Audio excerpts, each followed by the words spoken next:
hindi makakaintindi ng ating Tagalog, ng ating wika. Kaya naisipan ko para mapakinabangan po nating lahat, makinabang tayong lahat. Mahirap naman yung isa hindi kumakain. Tayo lahat nabubusog. So, handa po ninyo ang inyong Bibles. At buksan natin Aklat ni Juan. John chapter 21. Meron ba tayong English Bible dyan? Wala. Okay, para ano.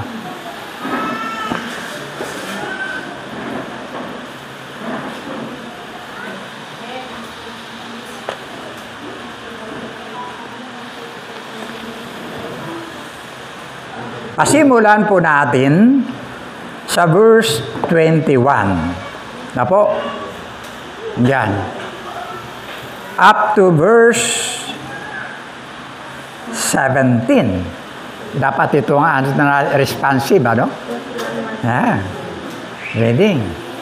Okay? Mayroon pala dyan. Ito pala eh. John chapter 21, verses 1. Wala? Okay. Verses 1. Ayan. Sundan natin after 17. I'm sorry. Ayan. Pagkatapos ng mga bagay na ito, ay napakitang muli si Jesus sa mga alagad sa tabi ng dagat ng Tiberias, at siya ay napakita sa ganitong paraan. Katina lang ako. Verse 2, sama-sama nga si Simon, Pedro, at si Thomas na tinatawag na Didimo, at si Nathanael na taga-Cana ng Galilea, at ang mga anak ni Zebedeo, at dalawa pa sa kaniyang mga alagad. Verse 3, sinabi sa kanila na Simon Pedro, mangingisda ako. Sinabi nila sa kaniya, kami man magsisisama sa iyo. Sila'y nagsiyaon at nagsilulan sa daong, at ng gabing yaon ay wala silang huling anuman. Okay? Verse 4, ngunit nang nagbubukang liwayway na, si Jesus ay tumayo sa baybayin, gayon may hindi napag-alaman ng mga alagad na yaon ay si Jesus. Sa kanila nga ay sinabi ni Jesus, mga anak, mayroon baga kayong anumang makakain? Nagsisagot sila sa kaniya, wala. See? At kaniyang sinabi sa kanila, ihulog ninyo ang lambat sa dakong kanan ng daong, at makakasumpong kayo. Inihulog nga nila at hindi na nila mahila dahil sa karamihan ng mga isda. Yaong alagad nga na iniibig ni Jesus ay nagsabi kay Pedro, ang Panginoon nga. Kaya't pagkarinig nga ni Simon Pedro na yaoy ang Panginoon, ay nagbigkis siya ng kanyang tunika sapagkat siya'y hubot-hubad at tumalon sa dagat.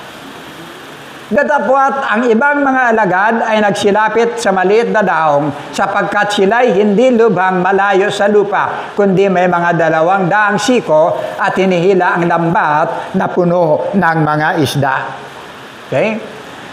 Kaya't nang sila'y magsilunsad sa lupa, ay nakakita sila doon ng mga bagang uling at isda ang nakalagay sa ibabaw at tinapay. Okay? Sinabi sa kanila ni Jesus, mangagdala kayo rito ng mga isdang inyong nangahuli ngayon. Umahon nga si Simon Pedro at hinila ang lambat sa lupa, puno ng malalaking isda, na 153 at sa ganoong karami ay hindi napunit ang lambat.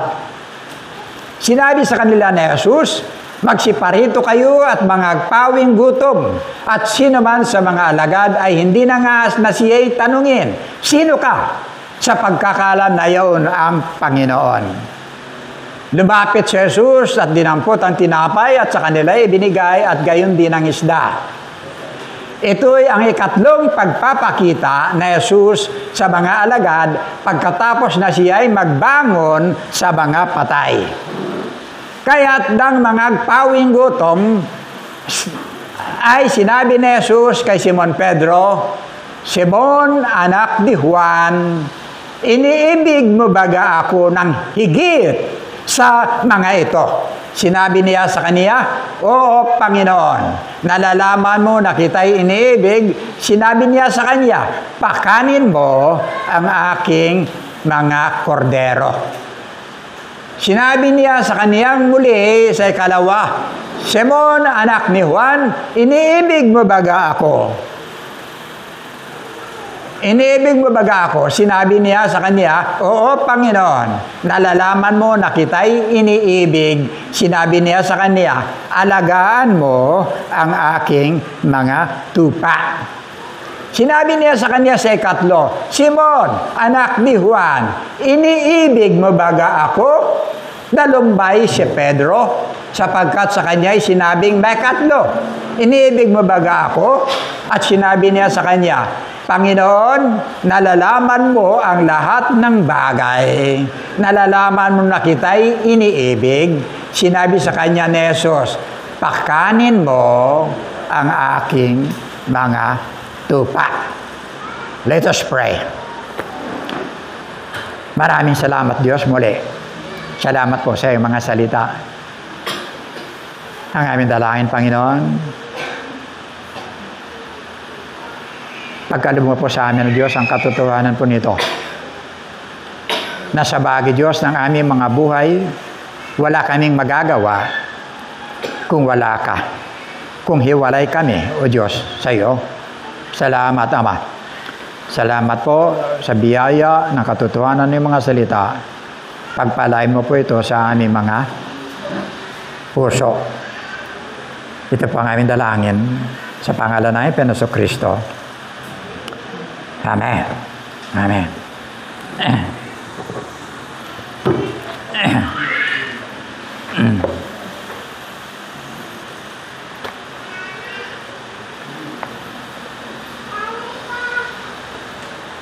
Ang sabi ng Biblia, ito po yung pangatlong insidente na nagpakita ang Panginoon Kristo sa kanyang mga alagad.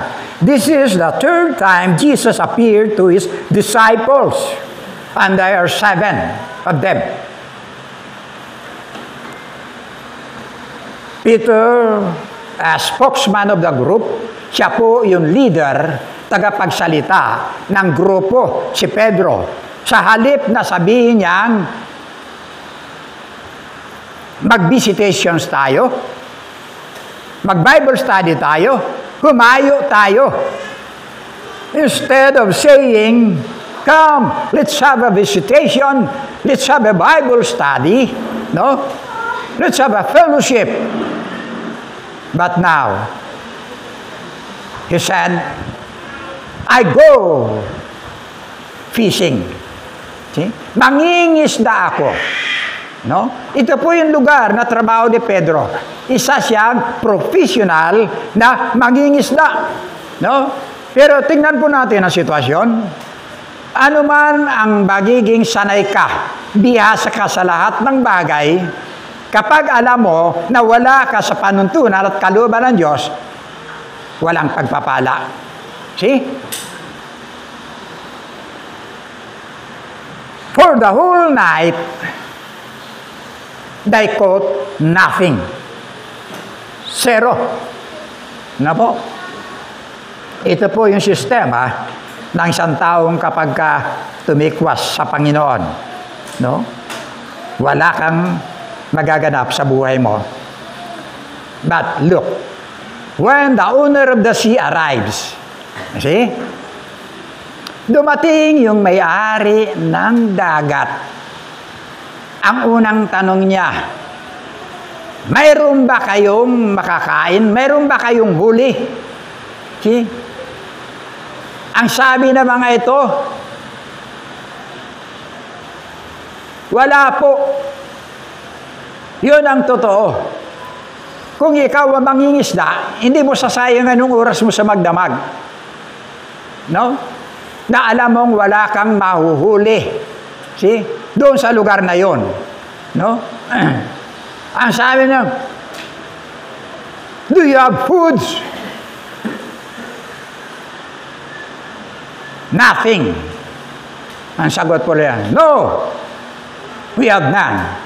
Then, cast your net, see, at the right side of the boat, and you will caught some.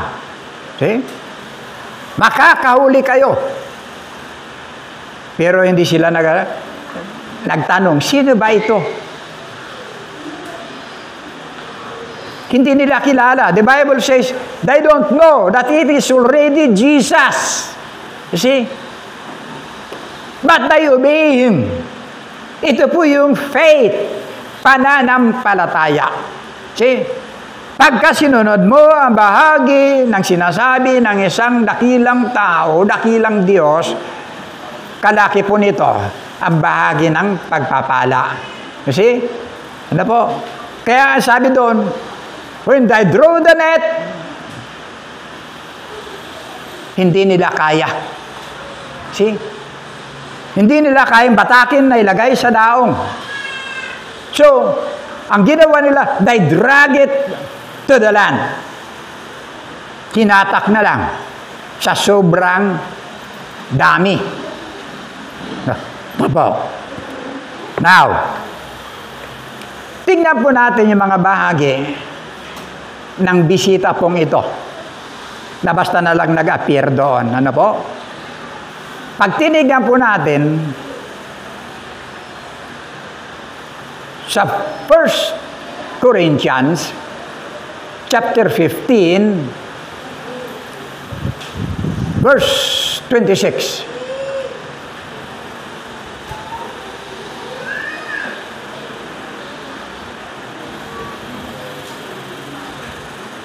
Tama ba yan? 1 Corinthians chapter 10. I'm sorry, chapter 10.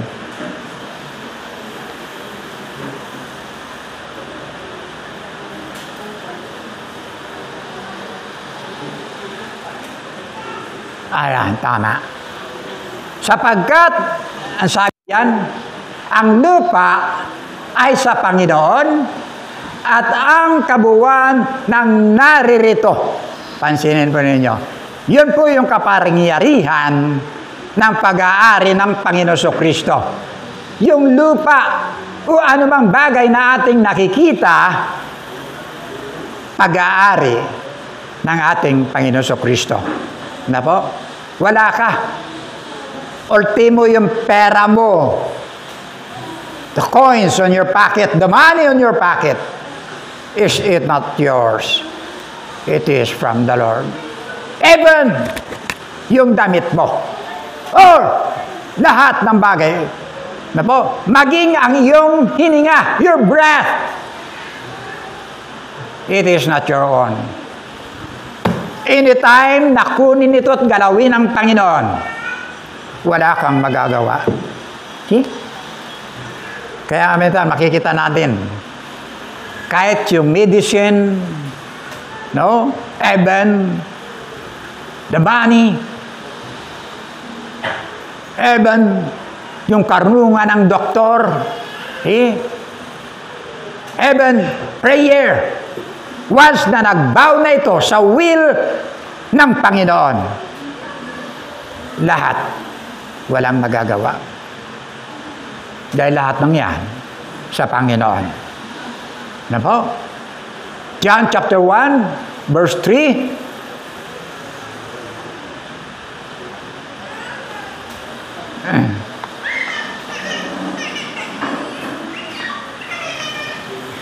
Ang lahat ng mga bagay ginawa sa pamamagitan niya, at alinman sa lahat ng ginawa ay hindi ginawa kung wala siya. See?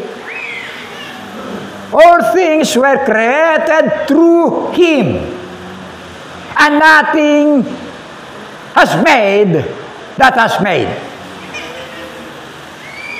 Lahat ng bagay ginawa sa pamamagitan niya. Walang nagawa, anumang nalikha, nang hindi sa pamamagitan niya. You see?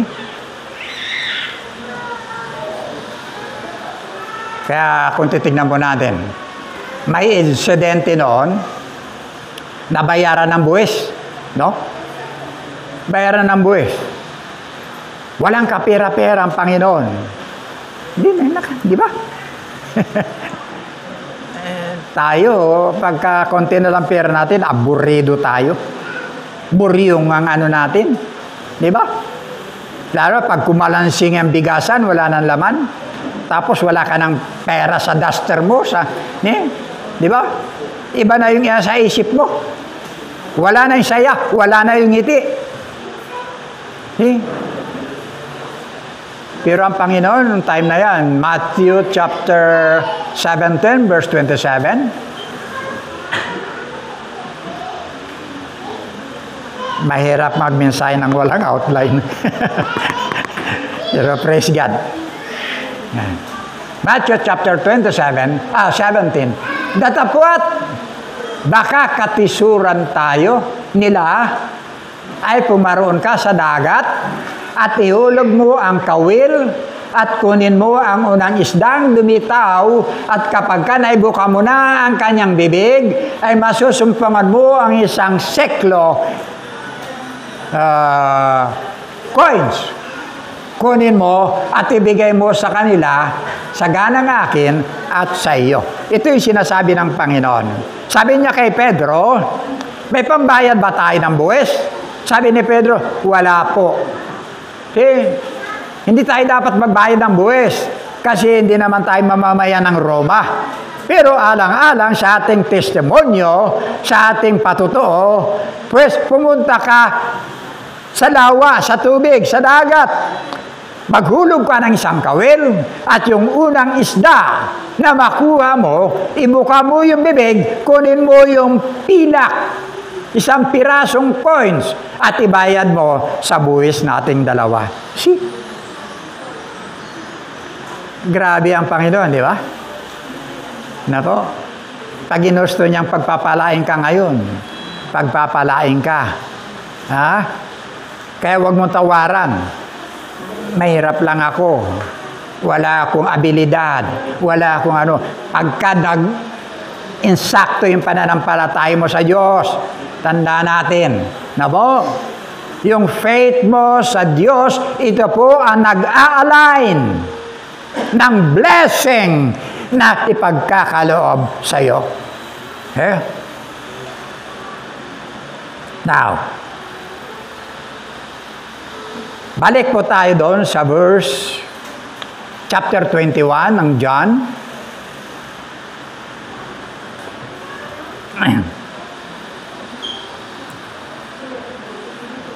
Pagdating po nila doon,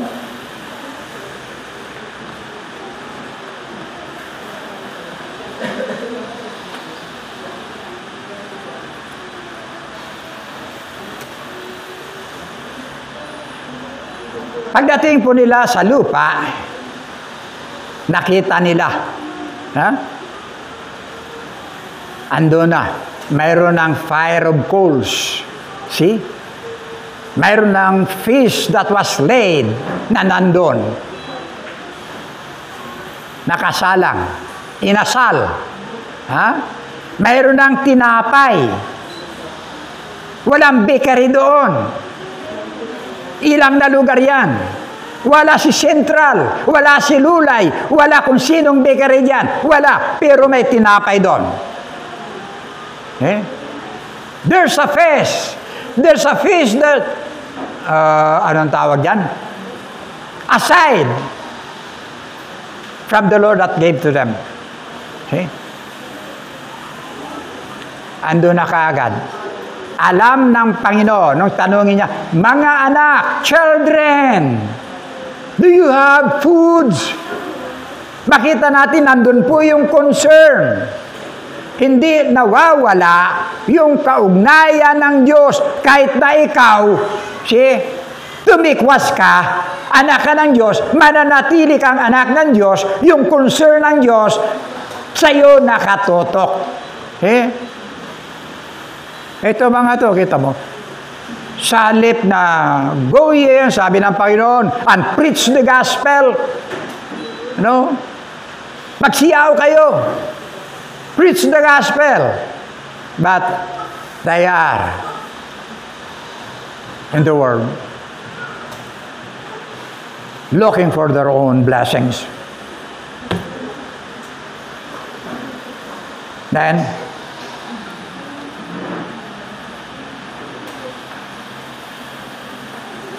verse 10,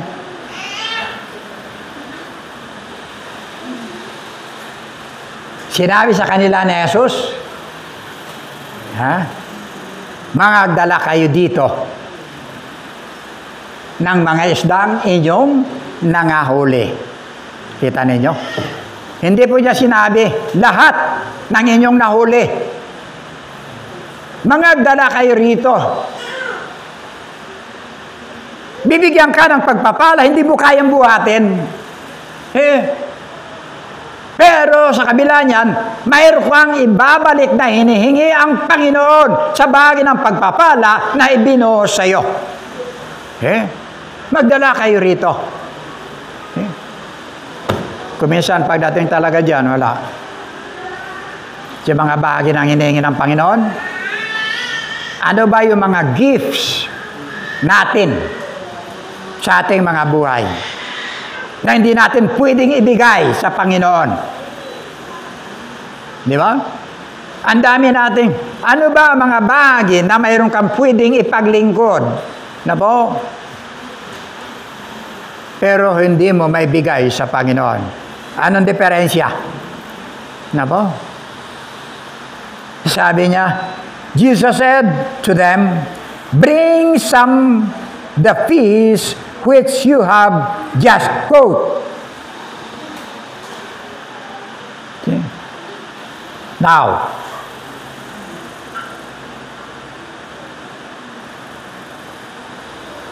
verse 12, Jesus said to them, come and eat breakfast. Yet none of them dared ask him, who are you? Knowing that it was the Lord.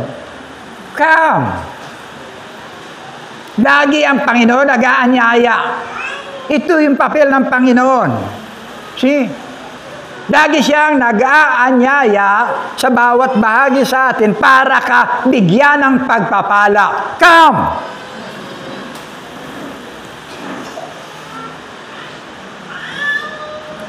Pag binasa nyo kasunod niyan, makikita nyo, nag-serve mismo ang ating Panginoon sa Kristo. He break the bread and ipinamigay niya sa bawat isa. Service. You see? Kaya ngayon, marami tayong mga fast foods ngayon. No? Inaalis na nila yung nagsiserve. Wala nang waitress, wala na kung ano-ano. See? Kukuha ka na lang ng tray mo, pagkatapos kukuha ng order mo. Ganun lang. Pagkatapos babalik ka sa lamisa mo. Ganun lang kadali. Wala. Pero ang Panginoon, makita po natin. Hinati-hati niyan, tinapay, niluto niya lahat, inihanda lahat, no? Pagkatapos, isinerve niya sa kanyang mga alagad. Okay? Ano po? Then, verse 15. Ang sabi ng verse 13, Jesus then came and took the bread and gave it to them, and likewise the fish. Then verse 15. So when they had eaten breakfast, Simon, son of Jonah, do you love me? Do you love me more than this? Isda. Hinawakan niya, do you love me more than this fish? Okay. Ano ngayon yung mga isda natin sa buhay? Ano yung mga isda na mayroon po tayo na hindi natin pwedeng ibigay sa Panginoon?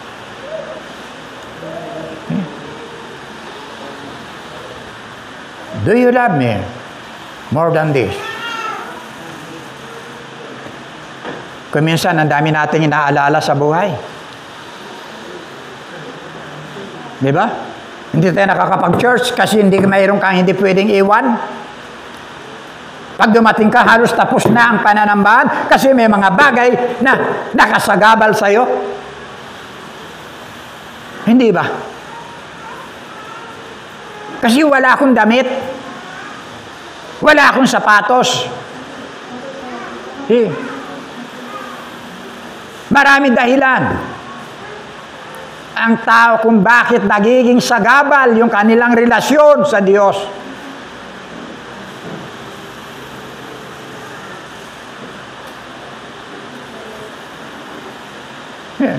Tanong ka, kapatid, bakit wala ka? Pastor, wala kasi ako sa mood. Wala ako sa mood.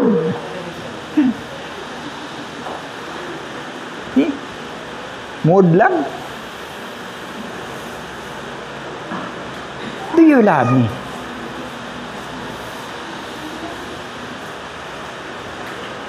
Lahat-lahat binigay niya. See? Lahat-lahat. Walang kulang. Pinakita niya lahat. Hinubaran siya. Nilagtad yung kanyang katawan para makita ninyo. Hanggang sa huling sandali, sinabi niya, it is finished. Naipagkaloob ko na sa inyo lahat. Lahat. Ano ang ibabigay mo sa akin ngayon?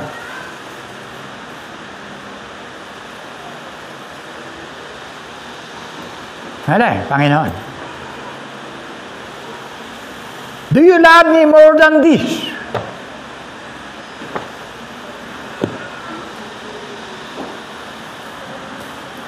Then, feed my flocks. Tend my flocks. Take care of my flocks. Ang problema, tanda na tayong mga Kristiyano, pero hanggang ngayon, sinusuotan ka pa ng diaper.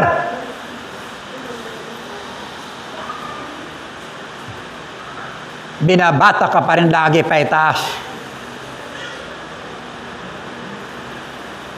Na dapat kabalikat sa pagpapalakas. Kabalikat sa lahat. Pero, alagain pa rin. Anong kaloob mayroon kayo na hindi niyo pwedeng ipagkaloob sa Panginoon ngayon? Nagiging hadlang sa inyong paglilingkod. Uhaw ang Panginoon. Do you love me?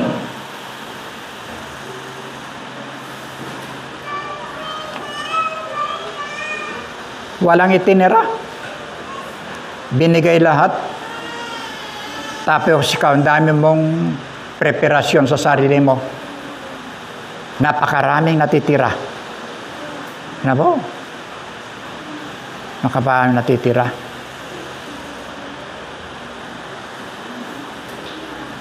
Hamon po ito, mga minamahal sa atin. Kasi pagdating sa pag-ibig, diyan po tayo diyan po tayo nasusukat pagdating sa pag-ibig.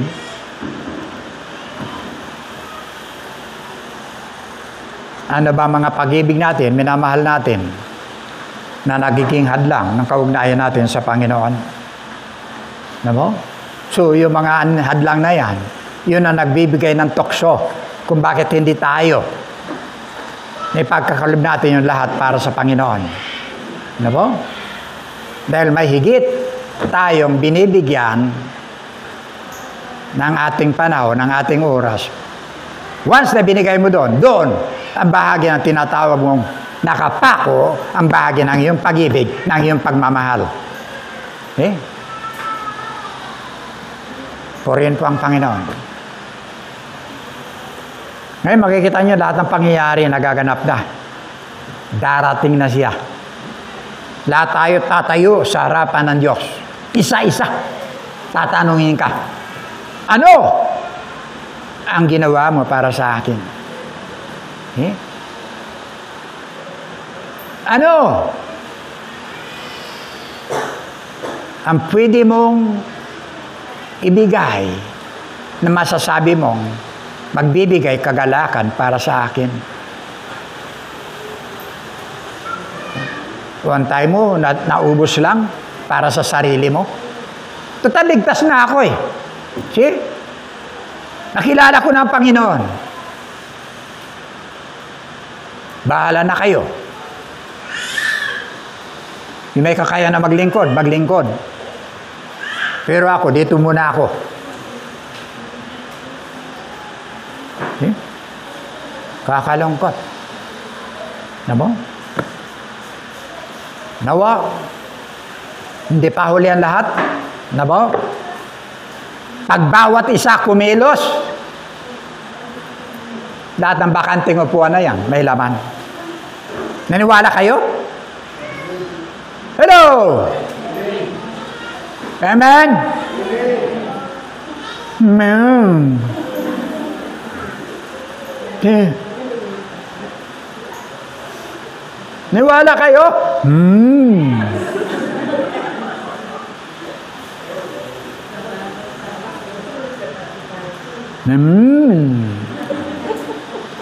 Oh. Hindi po obligasyon ng Diyos na niligtas tayo. Pero wag mo sabihin wala ka ng obligasyon. Ha? Bawat isa merong obligasyon sa kalulahati ng kanyang banal na pangalan. Mahal mo ba ako? Tanong ito sa individual.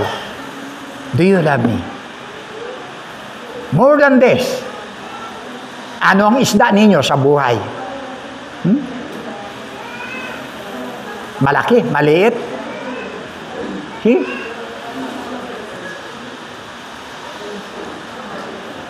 Praise God. Praise God. Yung kanyang mensahe, bigla lang pumasok eh. Hindi ito ang mensahe ko. Wala akong outline. Pero, ito ang nais ng Panginoon ngayon. Nawa, kahit papaano, magising po tayo. Malapit na siyang darating eh. Ha? Yung mga signs, andyan na lahat. Hindi sinungaling ang Bible. Darating ang ating Panginoon Kristo. Darating. Ang tanong, saan ka daratnan? Daratnan ka busy sa ang bagay. Doon sa minamahal mo. Yun ang problema. Tayo po'y manalangin. Amang Banal, marami pong salamat sa mga salita. Pagpalain mo po ang mga katotohanan ito sa aming mga buhay. Patuloy Diyos, na hamunin mo po ang bawat isa sa amin. Mangusap ka na sa bagay ng mga buhay, Diyos. Makita, O Diyos, ang bahagi ng aming tunay na pag-ibig na lagi kang nauuna sa aming mga buhay. Pinupuri ka namin. Pinasasalamatan. Naging tapat ka sa bahag, Diyos, ng aming mga buhay. At kailanman, Panginoon, hindi ka nagkulang. Salamat po sa umaga po ito. Bless mo po ang iyong mga salita. Pagpalain mo po sa iyong mga buhay. Sa pangalan ng Panginoon Kristo. Amen. Amen.